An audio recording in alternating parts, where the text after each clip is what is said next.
Hello students, कैसे हैं आप सभी। स्वागत है आपका हमारे इस यूट्यूब चैनल पर। तो स्टूडेंट, आज के इस वीडियो में हम स्टार्ट करने वाले हैं क्लास 12th का जो फिजिक्स है उसके सेमीकंडक्टर डिवाइसेस, यानी प्रीवियस ईयर क्वेश्चंस करेंगे इसमें। ठीक है, all previous year questions class 12th physics semiconductor devices. और ये हमारी इस सीरीज की लास्ट वीडियो है। इससे पहले हम 8 यूनिट की वीडियो अपलोड कर चुके हैं। ठीक है, एटॉमिक एंड न्यूक्लियर है, ड्यूअल नेचर ऑफ मैटर है, इलेक्ट्रोस्टैटिक है, करंट इलेक्ट्रिसिटी है। तो इन सभी की वीडियो में ऑल प्रीवियस ईयर की मैं अपलोड कर चुका हूँ। तो जो विजिटर्स पहली बार आए हैं तो प्लीज़ चैनल को सब्सक्राइब करना मत भूलिएगा। ठीक है, चैनल को सब्सक्राइब करना मत भूलिएगा। यहाँ पर आपको फिजिक्स से रिलेटेड और 10th क्लास के साइंस रिलेटेड मटेरियल अवेलेबल है। तो चलिए स्टार्ट करते हैं टाइम वेस्ट किए बिना। तो पहला क्वेश्चन है, देखिए इंपॉर्टेंट क्वेश्चन है। हरियाणा बोर्ड 2013 में भी आया है, 14 में भी आया है और 16 में भी आया है। What type of semiconductor is made by mixing indium in silicon. कहता कि अगर इंडियम को सिलिकॉन में मिला दें तो किस प्रकार का सेमीकंडक्टर डिवाइस बनेगा। ठीक है ना, मतलब पी टाइप बनेगा। कहने का अर्थ क्या है, पी टाइप बनेगा, एन टाइप बनेगा, कैसा बनेगा। तो देखिए इसके अंदर क्या है कि अगर आप इंडियम को सिलिकॉन के अंदर मिलाएंगे तो पी टाइप सेमीकंडक्टर बनेगा। क्या बनेगा भाई, पी टाइप सेमीकंडक्टर बनेगा। ठीक है ना, अगर इंडियम को किसके अंदर मिलाएंगे, सिलिकॉन के अंदर अगर आप मिला देते हैं तो पी टाइप सेमीकंडक्टर बनेगा। अगला है, what type of semiconductor is made when boron is added to silicon. तो जब बोरोन को ऐड करेंगे सिलिकॉन में, ठीक है ना, तो कौन सा सेमीकंडक्टर बनेगा। 2015-16 क्वेश्चन है। तो अगेन पी टाइप सेमीकंडक्टर बनेगा। क्या बनेगा भाई, पी टाइप सेमीकंडक्टर। तो इसमें देखिए आपको जो है ना ट्रिक एक याद कर लीजिएगा। ठीक है, जैसे ट्रिक है एक वो याद कर लीजिएगा। जैसे मान लो एन पास, एन पास, एन का मतलब है भाई यहाँ पर एन टाइप सेमीकंडक्टर। पास में जो ये पी है ये फॉस्फोरस के लिए है। ठीक है ना, ये आर्सेनिक के लिए, ये एंटीमनी के लिए है। बात समझ में आ गई। तो ये फॉस्फोरस अगर मिलाओगे सिलिकॉन में, एंटीमनी मिलाओगे या आप आर्सेनिक मिलाओगे तो क्या बनेगा, एन टाइप बनेगा। अब आपको जैसे पी टाइप के लिए चाहिए तो पी टाइप के लिए पी बाई, ठीक है ना, कम वाली वाई होती है ना, वैसे पी वाई। तो यहाँ पर देखिएगा, B for boron, A for aluminium, I for indium. अगर ये तीनों मिला रहे हैं आप सिलिकॉन के अंदर तो पी टाइप बनेगा। तो इसे याद कर लीजिएगा। याद करने की ट्रिक होती है अपनी अपनी। तो अगर आपको कोई और ट्रिक आती है तो कोई दिक्कत वाली बात नहीं, वो आप अपनी फॉलो कीजिएगा। What is the unit of voltage gain in transformer. Voltage gain की यूनिट क्या है, 2015-16 क्वेश्चन है। तो देखिए वोल्टेज जो गेन होती है उसकी जो अगर आप देखेंगे तो it is the ratio of output voltage to the input voltage. तो ये भी वोल्ट में मेजर की जाएगी, ये भी वोल्ट में मेजर की जाएगी। तो इनकी कोई यूनिट नहीं होती है क्योंकि कैंसिल आउट कर देती है। तो यूनिट लेस होती है भाई। Draw the symbol of NOT gate. तो नोट गेट का सिंबल बनाना है। ठीक है, 2015-16 क्वेश्चन है। तो नोट गेट, हालांकि ये इस बार सिलेबस में नहीं है, ठीक है, फिर भी अगर बनाना पड़ जाए तो ये नोट गेट का सिंबल है भाई। तो this is the symbol for NOT gate. ठीक है, अगला है draw the symbol for NAND gate. तो नैंड गेट जो होता है एंड गेट और नोट गेट का कॉम्बिनेशन है। ठीक है, जैसे ये जो आपका है, ये जो ये है आपका, ये क्या है, ये एंड गेट है। उसके बाद क्या लगाना है, इसके आगे नोट गेट लगा देना है। तो ये बना सकते हैं सिंबल। अगर इसका देखें हम, सिंबल अगर आप इसमें देखें तो इसमें सिंबल क्या बन जाएगा इसका, थोड़ा सा अच्छा बैक हो गया, कोई बात नहीं, थोड़ा सा तो इसमें देखिएगा बस जो सिंबल है ना वो क्या हो जाएगा, इसको हम शॉर्ट फॉर्म से लिख सकते हैं। ठीक है, जो ये सिंबल है आपका ये हम शॉर्ट फॉर्म से लिख सकते हैं, नोट गेट का प्लस का एंड गेट का, NOT gate plus AND gate. थोड़ा सा वेट कीजिएगा, ये बैक हो गई थी बाई मिस्टेक मुझसे। तो मैं निकाल लेता हूँ एक बार नोट्स को। ये सारे मैं अपलोड कर चुका हूँ। ठीक है ना, जो आप देख रहे हैं सारे हम अपलोड कर चुके हैं। तो यहाँ पर हम बात कर रहे थे नैंड गेट की। ठीक है ना, नैंड गेट का सिंबल क्या होगा। तो एक तो मैंने वो बना के दिखाया था, एक ये सिंबल है भाई नैंड गेट का। ठीक है, शॉर्ट फॉर्म में। तो ये सिंबल है नैंड गेट का। ठीक है, तो इस तरीके से बना सकते हैं। अगला है draw the symbol of diode. ये इंपॉर्टेंट क्वेश्चन है, ये पहले भी आया था। सिंबल बनाना डायोड का। ठीक है, डायोड कैसे बनेगी, इस टाइप से। ये सिंबल है डायोड का भाई। ठीक है ना, डायोड का। What types of semiconductor is obtained by mixing of arsenic with silicon. Haryana board 2014 question है। आर्सेनिक को सिलिकॉन में मिला दे, क्या मिलेगा। तो इसमें मिलेगा एन टाइप सेमीकंडक्टर। क्या मिलेगा, एन टाइप सेमीकंडक्टर। थोड़ी देर पहले मैंने बताया आपको, एन टाइप सेमीकंडक्टर मिलेगा। What is the unit of current gain of transistor. चाहे वोल्टेज गेन हो चाहे करंट गेन हो, तो इसमें जो यूनिट होगी ट्रांजिस्टर में गेन की, तो कोई यूनिट नहीं होती है। ठीक है ना, करंट गेन की कोई यूनिट नहीं है। तो अल्फा इज इक्वल टू क्या है, आई सी अपॉन आई, यानी collector current divided by the emitter current. तो इसकी कोई यूनिट नहीं होगी, दोनों करंट की रेशियो है तो यूनिट लेस है। उसके बाद ड्रॉ द सिंबल ऑफ और गेट। और गेट का सिंबल बनाना भाई। और गेट का सिंबल कैसे बनेगा, इस तरीके से बनेगा, ठीक है ना। और गेट का सिंबल कैसे बनेगा, ये। तो ये जो सिंबल है, this is the symbol for OR gate. उसके बाद है number of free electron are more in which type of semiconductor.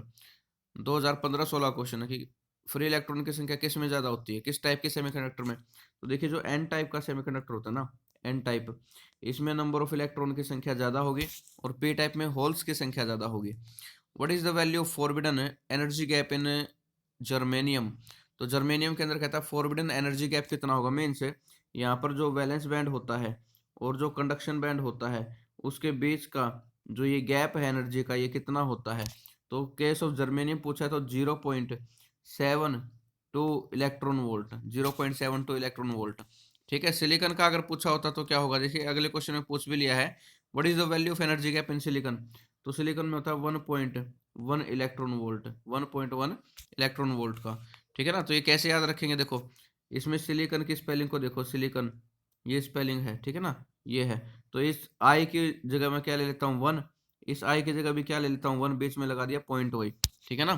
तो ये हो गया 1.1 इलेक्ट्रॉन वोल्ट। तो अपनी अपनी ट्रिक होती है याद करने की, ठीक है, कैसे भी याद करें। Why semiconductor are doped. तो कहता है सेमीकंडक्टर की डोपिंग क्यों की जाती है, मतलब उसमें इम्प्योरिटी मिलाने की जो प्रोसेस है डिजायरेबल अमाउंट के अंदर कंट्रोल वे में, तो उसको डोपिंग कहते हैं। कहता है क्यों की जाती है, तो डोपिंग की जाती है टू इंक्रीज द कंडक्टिविटी, ठीक है ना, टू इंक्रीज द कंडक्टिविटी। तो कंडक्टिविटी को बढ़ाने के लिए, to increase the conductivity of a semiconductor devices, conductivity को बढ़ाने के लिए डोपिंग की जाती है भाई, ठीक है भाई। अगला है hole is a seat of dash. तो होल किसकी सीट है भाई, hole is a seat of positive charge, ठीक है ना। होल किसकी सीट हो जाएगी, hole is a seat of a positive charge. तो होल भाई सीट है पॉजिटिव चार्ज की। अगला for full wave rectification we need dash junction diode. तो कहता है फुल वेव रेक्टिफिकेशन के लिए हमें कितने जंक्शन डायोड चाहिए, 2 चाहिए भाई, इसमें आ जाएगा 2, ठीक है ना। हमें 2 डायोड चाहिए होती है फुल वेव रेक्टिफिकेशन के लिए, तो इसमें आ जाएगा for full wave rectification we need 2 junction diodes. अगला question, the valency of silicon is important है बट आसान है। वैलेंसी क्या है सिलिकॉन की, 4 है भाई। कितनी है, 4 है। कैसे, क्योंकि इसका एटॉमिक नंबर कितना होता है 14, पहले ऑर्बिट में 2, दूसरे ऑर्बिट में 8, तीसरे ऑर्बिट में 4, तो 4 इसकी क्या है, वैलेंसी है, ठीक है ना। Name a semiconductor device which can be used as voltage regulator. तो कहता है वोल्टेज रेगुलेटर के तौर पे हम किस डिवाइस को यूज कर सकते हैं, तो हम कर सकते हैं भाई जीनर डायोड को। सेमीकंडक्टर डिवाइस की पूछी है इसने, जीनर डायोड। तो जीनर डायोड को हम यूज करते हैं एज ए वोल्टेज रेगुलेटर। अगर पूछ ले एग्जाम में कि जीनर डायोड का सिंबल क्या है, तो ये सिंपल डायोड बनानी है इस तरीके से, फिर ये जेड का निशान, ठीक है। तो ये जीनर डायोड बन गई, क्या बन गई, जीनर डायोड, ठीक है। अगला है ट्रांजिस्टर हैज डैश जंक्शन। तो ट्रांजिस्टर के कितने जंक्शन होते हैं, डायोड का तो एक ही होता है, ट्रांजिस्टर के 2 जंक्शन होते हैं, ठीक है। कितने जंक्शन होते हैं भाई, 2 जंक्शन होते हैं ट्रांजिस्टर के। कैसे होते हैं, देखिए ये आपका ट्रांजिस्टर है, ठीक है ना, ये।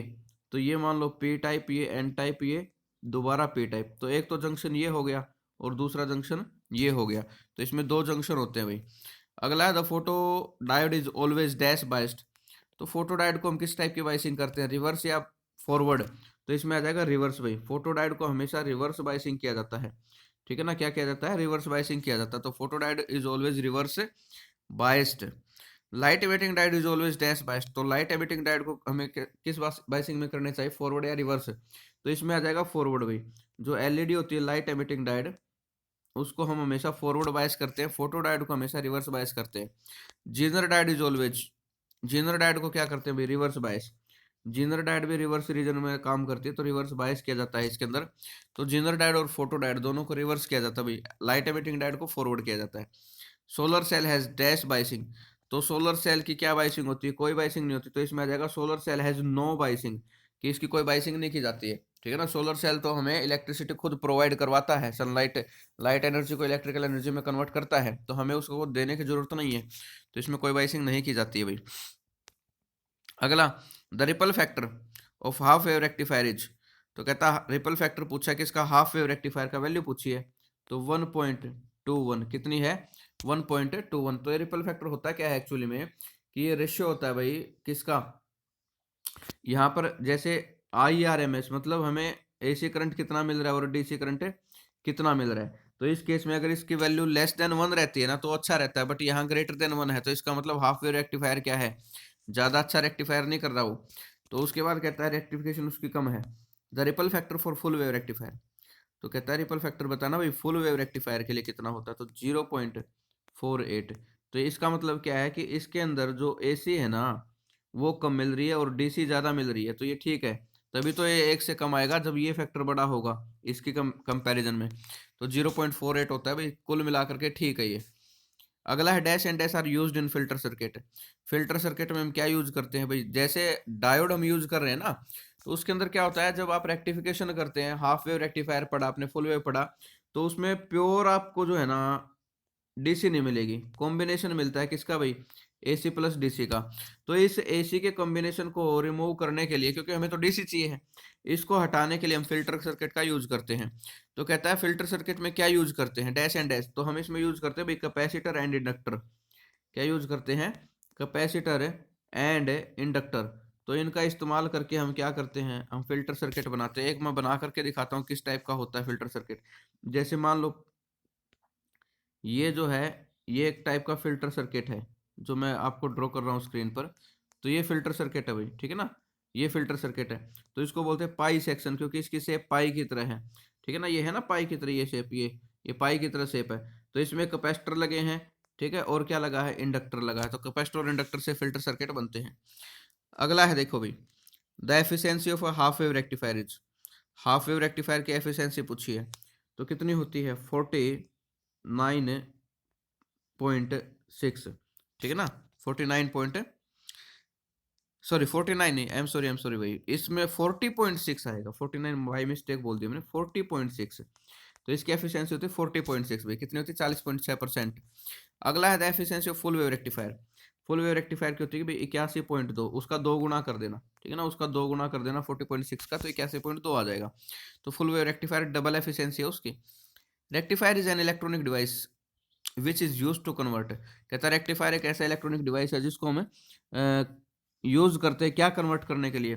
तो कहता है अल्टरनेटिंग करंट को किस में कन्वर्ट करते हैं, डायरेक्ट करंट में। क्या करेंगे, एसी इंटू डीसी आ जाएगा इसका आंसर। तो कहता है rectifier is electronic device which is used to convert AC into DC. Zener diode is used as.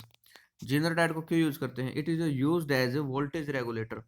Zener diode is used as voltage regulator. तो इसको हम किसके तौर पे यूज करते हैं, वोल्टेज रेगुलेटर के तौर पे यूज करते हैं। तो Zener diode is used as voltage regulator. What is the full form of LED. LED की फुल फॉर्म क्या है, लाइट लाइट एमिटिंग एमिटिंग और डी फॉर डायोड। तो लाइट एमिटिंग डायोड है भाई, ठीक है ना, फुल फॉर्म क्या है, लाइट एमिटिंग डायोड। तो स्टूडेंट्स ये थे भाई आपके क्वेश्चंस, ठीक है ना, 30 क्वेश्चंस थे इसमें से, कुछ प्रीवियस ईयर के थे, कुछ मैंने अपने हिसाब से इंपॉर्टेंट थे वो मैंने बना दिए थे इसमें। तो ये थे भाई, इस तरीके से आपके जो ऑल प्रीवियस ईयर की जो सीरीज है वो समाप्त होती है। सारी 9 की 9 यूनिट मैंने अपलोड कर दी हैं, जिस बच्चे ने नहीं देखी है वो देख सकते हैं, ठीक है। तो ऑल प्रीवियस ईयर की सीरीज यहाँ पर क्या हो जाती है, खत्म हो जाती है। तो मैंने अपनी तरफ से पूरी कोशिश की है, ठीक है, सभी मैंने क्वेश्चंस को यहाँ पे इकट्ठा कर दिया था जो पहले प्रीवियस ईयर्स में आए हैं, ठीक है ना, ताकि बच्चों को सहूलियत हो जाए, पता चल जाए कि कौन सा क्वेश्चन रिपीट हो रहा है, कौन सा क्वेश्चन रिपीट नहीं हो रहा है, ठीक है ना। तो रिपीटेड क्वेश्चन के लिए बहुत अच्छी रहेगी अगर आप करते हैं इसको, ताकि आपको पता चल जाए भी ये क्वेश्चन बहुत बार आया है तो अब की बार भी चांस है। तो जो स्टूडेंट्स पहली बार हमारे चैनल पर आए हैं, जिनको अच्छा लगा है, तो चैनल को सब्सक्राइब जरूर कीजिएगा, लाइक जरूर कीजिएगा, शेयर जरूर कीजिएगा, अपने दोस्तों तक पहुंचाइए ताकि वो भी फिजिक्स को पढ़ सके। इसके अलावा अब हम शुरू करेंगे जो इम्पोर्टेंट है वो है वीएस से, ठीक है। तो जो 2 मार्क्स की सीरीज है वो हम शुरू करेंगे इसके बाद, ठीक है ना, 2 मार्क्स के जो क्वेश्चन है, क्योंकि 1 मार्क्स के मैंने बहुत सारे क्वेश्चंस अपलोड कर दिए हैं, ठीक है, जो एक एक नंबर वाले हैं तो वो मैंने बहुत सारे अपलोड कर दिए हैं, 450 क्वेश्चन मैंने एक अपलोड किए हैं, ठीक है। उसके बाद मैंने जो ये प्रीवियस ईयर ये भी अपलोड किया, तो करीब 200 से 250, ठीक है, क्वेश्चन ये भी हो जाएंगे। तो एक एक नंबर के सफिशिएंट क्वेश्चन है ये। अगर आप इतना कर लेते हैं तो मुझे नहीं लगता 35 में से कोई भी क्वेश्चन छूटेगा। आप 35 में से 35 ही ऑब्टेन करेंगे, गारंटी है मेरी, ठीक है ना, कोई क्वेश्चन आपका छूटेगा नहीं अगर आप ये दोनों सीरीज कर लेते हैं तो, ठीक है। तो बहुत सारे बच्चे हैं पूछते हैं सर पास कैसे होना, अभी पास ऐसे होना है 450 क्वेश्चन ये कर लो और जो प्रीवियस ईयर की सीरीज है वो कर लो, ठीक है। पास नहीं है, आराम से पास भी हो जाओगे, नंबर आएंगे अच्छे, ठीक है ना। उसके बाद भाई मैं कह रहा था आपको कि वीएसए की सीरीज शुरू करेंगे, ठीक है ना, very short answer type, 2 number वाले क्वेश्चंस की, ठीक है ना, 1 नंबर वाले मेरे हिसाब से बहुत हो चुके हैं। उसके बाद एक यूनिट की मैं अपलोड कर चुका हूँ वीएसए की इलेक्ट्रोस्टैटिक, तो आप देख सकते हैं मेरे चैनल पर, आपको अवेलेबल है। तो फिर हम स्टार्ट करेंगे सेकंड यूनिट करंट इलेक्ट्रिसिटी से भी, ठीक है ना, 2 नंबर के, 3 नंबर के और 5 नंबर के। तो अब सब्जेक्टिव जो है टाइप वो हम शुरू करेंगे। ठीक है, मिलते हैं नेक्स्ट वीडियो में सब्जेक्टिव टाइप के साथ। ठीक है, थैंक यू वेरी मच।